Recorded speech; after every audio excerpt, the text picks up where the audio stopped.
Welcome to Burn Rate and Beyond. We are back at it. This is season two. We're kind of changing up the format a little bit. Today we've got with us two people who I love, two family members here. We got Lua, my daughter, and John, my father. And we're going to kind of just talk about some different stuff. Okay. All right. So, how did the family business start from the beginning? Maybe John can, tell the story. Well, Okay. That's let me before let me before my let time. me start with my side of the family have always been entrepreneurs. Back Mm-hmm. as far as my great grandfather, and it's kind of a learned experience from the household that we have a tendency to want to be independent. So if you think about it, my great grandfather had his business, my grandfather had his business, my dad had his business. I had my business. Your brother has his, or your father has his business. It just is in the family. It's something that can't explain why it happens. Mm-hmm. It's just some families are. I worked in a factory. My grandfather worked in a factory, and my great grandfather worked in a factory. And there's a set of, I should say, attitudes that develop in the family. So, with that said, uh, I tried working for the government for maybe 5 years. And I found out that the results of my effort didn't resolve or result in any kind of change. And Yeah. so I got an opportunity to use my knowledge and become a bookkeeper and tax preparer. Mm-hmm. That's how it all started. And after buying two businesses, doing one merger, two mergers, I ended up still as a sole proprietor. Well, why don't you tell that Uh, story a little bit? A little bit. The interesting part of the story, in my mind, is the connection between you and my grandfather, and your position in the industry, and it's just a little bit of how, because sometimes, like, there's also a lot of value in, I guess the nuances is there's a group of accounts that I'm associated with, and there's a lot of people who are trying to figure out how to go out on their own. And they're like, well, I'm scared, or I don't know what to do, or should I do this, or should I do that? So that story is also very interesting, just like the circumstances that led up to the escape from the government job. oh, okay. Yeah, because like entrepreneurship is scary. I think a lot of people, aren't that brave. Maybe. Well, and I think that's part of the family dynamics, okay? Because if, for example, you asked your grandmother, about going in business for herself, she was very, very conservative and would be very scary of going out for business for herself, okay? Mm-hmm. In my family, it's okay. Risk is good. It's challenging.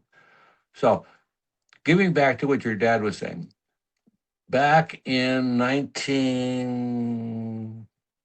your shoes off. 1976, okay, 1976, I was working for the U.S. Department of Health, Education, and Welfare.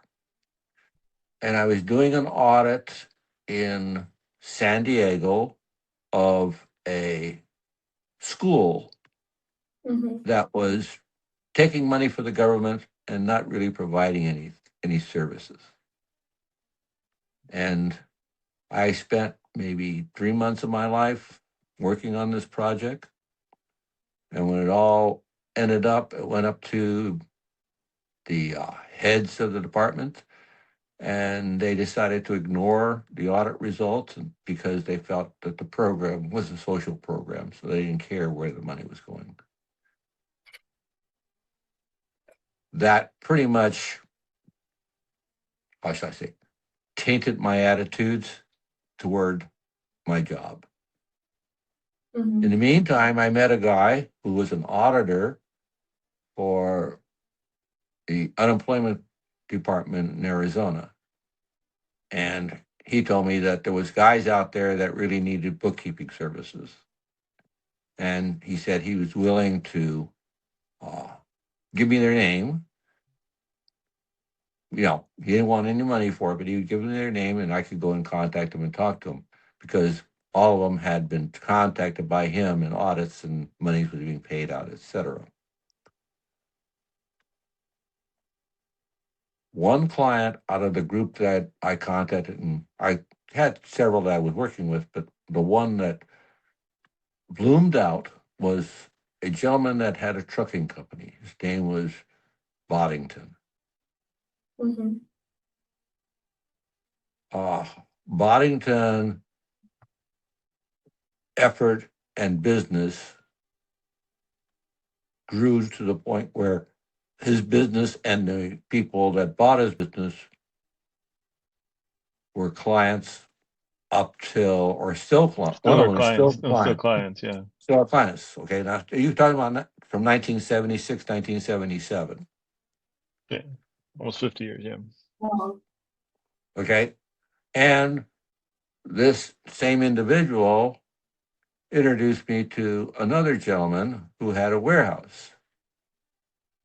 Oh, And I forgot about that. his name was Ed Starr.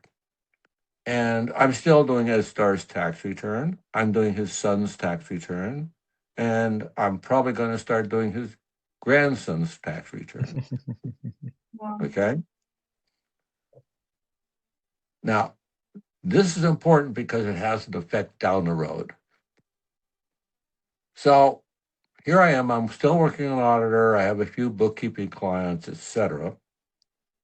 My dad met a gentleman at the VFW, which is a veterans organization up in Flagstaff, who had an accounting business that wanted to retire, but didn't want to sell his business. He just wanted the clients to take care of him.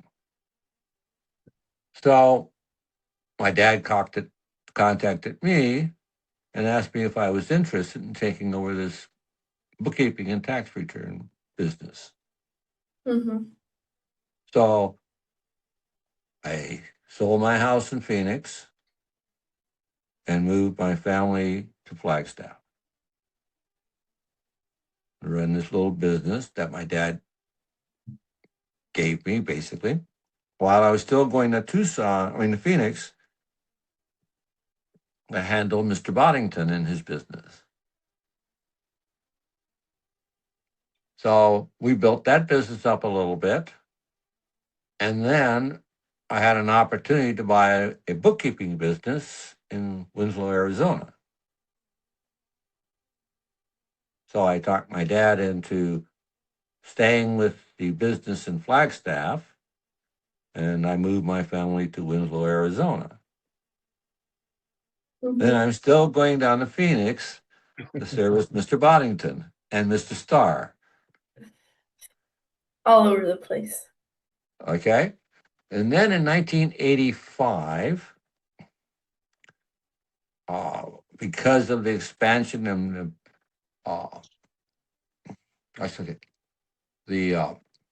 the two big clients were expanding and wanting more services, I also had a friend by the name of Mark Baker who had a hamburger business. And so he asked me if I would come in and do all of his accounting and bookkeeping for him. So now I have 3 really good accounts. So I moved my family to Phoenix. Back to Phoenix. All right. And then I spent the next 30 years building the business up. Sometimes it would be up, sometimes it would be down. Actually, at one point, I actually filed for bankruptcy because I had overextended myself. So I know what it's like to be having an ostrich in your head in the ground and not taking care of problems when they occurred. So there isn't anything that in business that I haven't experienced. Yeah. I remember my son and my daughter saying, "I will never, never, never, never be an accountant or do tax returns." Both of them. Mm. All right. So it was kind of a surprise when my son ended up taking a bookkeeping uh, job in Spain, and also offered to do some bookkeeping work for me while he was working in Spain, which then you know how that Well, evolved. that's okay. What's funny is like that's not exactly how I remember. I remember like, that's funny. Like yeah, I do agree that I disdained tax season because like you worked in the business, mom worked in the business, like the dishes were never done, the grass was never cut, we could never go skiing. I was like 10 years old. I'm like I want to play, and you guys couldn't play, so I didn't really like that. Like that piece of the lifestyle, I guess, right? Because that's all I could see when I was so young. But anyway, so then whatever, fast forward in Spain, I ended up working in I was working in business development, and because I spoke English, that's all I could that I could vouch that I knew how to do. Um, so what's interesting is I think I read that book that great what's it called, Robert Kiyosaki's Rich Dad Poor Dad, which has that funky four quadrants of financial whatever, and um Uh-huh. and so I remember thinking, oh, this isn't so bad, and I went and worked for you um after I got back from traveling in Spain, and because I think you bought you somebody had quit in the middle of tax season, you need some help, and I'm like, all right, this financial stuff might not be that bad, and so I went and actually started working as like an adult, actually doing the work, and I'm like, oh, this is actually kind of fun, and I'm kind of good at it, and and so whatever, one thing led to another, and here we are. So yeah, it's kind of funny how sometimes when you're a kid, you can't really distinguish the forest from the trees. So. So my question, Chad, is: did you ever really look at, how shall I say, the risk and reward portion of being self-employed? Yeah, and I guess that's maybe a little bit about the Kiyosaki thing is that I kind of by reading that book, although now I might disagree with some of the financial fundamentals, the general concept of um, building assets that generate cash or investing or purchasing assets that generate cash kind of opened my eyes to the idea of being a business owner. It's like, okay, well, if I'm going to work 30 or 40 or 50 or 80 hours a week, whatever you're going to work, because you need to work to make money to pay the bills today. Um, the idea that I would work and build an asset that later on I could do something with, I could sell it or I could pass it on and, hand it off to a key employee or to my kids or whatever it is, um, kind of opened my eyes there's more options than just working and having a job. And there's a sort of a corollary concept there where if you have a job, you're you have one source of income, one main source of income, right? And so that's what's just called in many systems is called a single point of failure. So you lose that job, many problems you will have in your life. In a business, you have lots of clients. So generally you don't have it's the best advice is to not have one big client. The best advice is to have many small and medium clients. And so if one client, you lose one client, it's not a single point of failure. You can deal with it. It's kind of, oh, that sucks. It's like, you hit a pothole on the road when you're driving. All right. But we're gonna keep going, we'll just find a new one. So there in some ways, I also realized it's less risky to own your own business because you don't have a single point of failure. So anyway, um, that book and a couple of different lessons kind of opened my eyes to the idea that there's just different ways to see it. Because I think from the outside, it just looked like a lot of risk and a lot of stress, but there's also reward and other options. Yeah.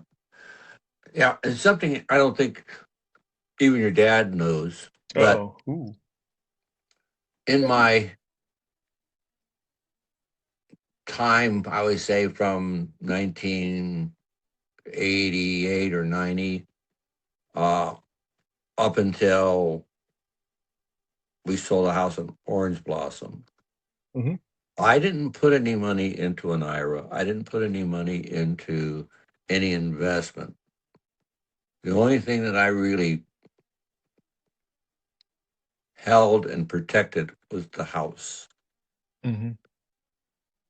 As a result, after owning the house for 30 years, I've been able to buy 2 additional houses upgraded for cash Mm-hmm. and put a substantial amount of money into investments. So that one asset grew enough that I was able to capitalize on it and reinvest the money in another house, capitalize on it, and move into a third house and pull money out every time. So my retirement is taken care of because of that one investment that I protected for 30 years. Mm-hmm.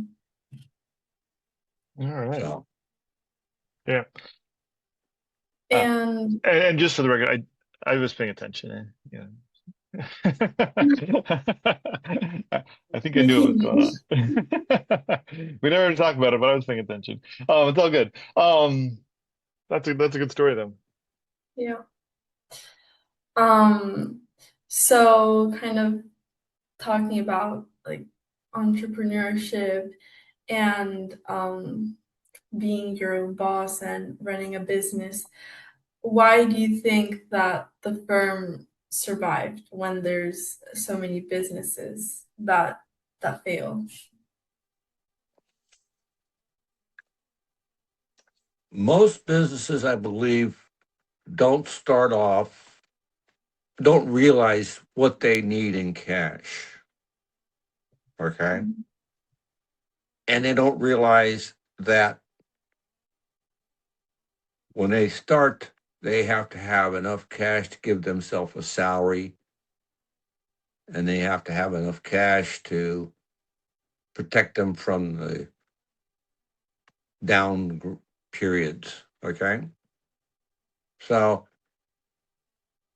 for example, if I started a business as an accountant, well, there are certain expenses that I have to have, I have to incur. And if Mm-hmm. all I'm doing is covering those expenses, how do I live? And if I take too much money out of the business, I won't have money in the business to grow.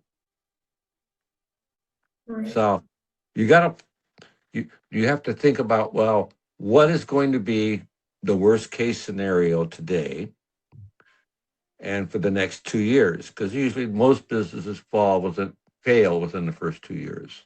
Yeah. Right. Okay. And the individuals don't look at, well, how am I going to live during that 2 year period that allow me to fund this new business? Mm-hmm. So that, I think, is the biggest problem in people that go into business. They have great ideas, but ideas don't pay the bills. Yeah. Yeah, they start off with a lot of gusto, a lot of energy, and a lot of momentum, and we have these pie in the sky ideas, and just things take longer and don't always go as planned. So, I also attribute it to whatever you want to just call it, grit. Sometimes you just got to roll up your sleeves and work. Like that's Yeah. all there is. That's all there is to it. You can't.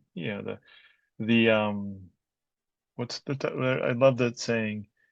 You gotta make hay when the sun is shining. It's like there's an Mm-hmm. opportunity, you just gotta go for it, and maybe it takes 8 hours, maybe it takes 16, and you gotta do it. You know what I mean? Like, and you just gotta work sometimes. So, um, The other thing is that you can fail in a business.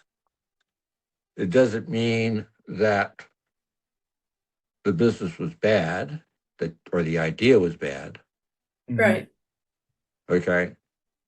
So you can't be afraid of losing everything when you go in business. And you Mm-hmm. can't be afraid of regrouping and starting all over again. Some of the biggest millionaires today Or have billionaires, one or whatever. have had one or two failures in their lives Yeah. in businesses. So that's the other thing that, you know, being resilient, I guess would be the Mhm. word. Yeah, Mhm. yeah. Yeah. Okay, and then the next question, you kind of already answered it, but was what was the longest or is the longest client that you've had, and what you think makes them stay with you for so long? Well, Ed Starr, Yeah, he he's wins still the alive. game. He's still alive. He Yeah. started a business in 1977. That's when he He's started been it? right, Hmm. and he's been my client since 1978. And I think I was a very good consultant with him for the first 30 years of his business. So before he would make any major changes, we would go out to dinner, sit down and talk about it. Mm-hmm. And because of the level of advice I was giving him, Yeah. he stayed with me forever. Yeah. So it's the relationship more than anything else. I remember one of his wife's most favorite savings. We sit down and we talk about a plan of what to do. And his wife would say, "Am I going to go to jail over this?" I said, "Well, maybe." It depends. That's funny. Mickey, she's funny. Um, yeah, I would say the same. Just maintaining the relationship. I think that's kind of one of our core values is just getting to know our clients and understanding what their needs are and consulting with them in a way that makes it feel like they're in control. Because I feel like there's a lot of people who maybe will just say, you got to do this, you got to do that. And we try to say, okay, I think one of John's favorite things was you want the good news or the bad news? And so then, you kind of lay things out in a way that gives people understand that there's options and there's different ways to look at things. So, um, yeah, I don't know if we lost John there, but anyway. I think we Um, turned the camera on. okay. Well, thanks, Lua, for asking all those great questions and participating. Seems like John might have had some technical difficulties, so he isn't here at the end, but he sends his best wishes and thanks. And I guess we will see you all on the next one. All right. It was great talking. All right. Thanks. Ciao, ciao. Bye.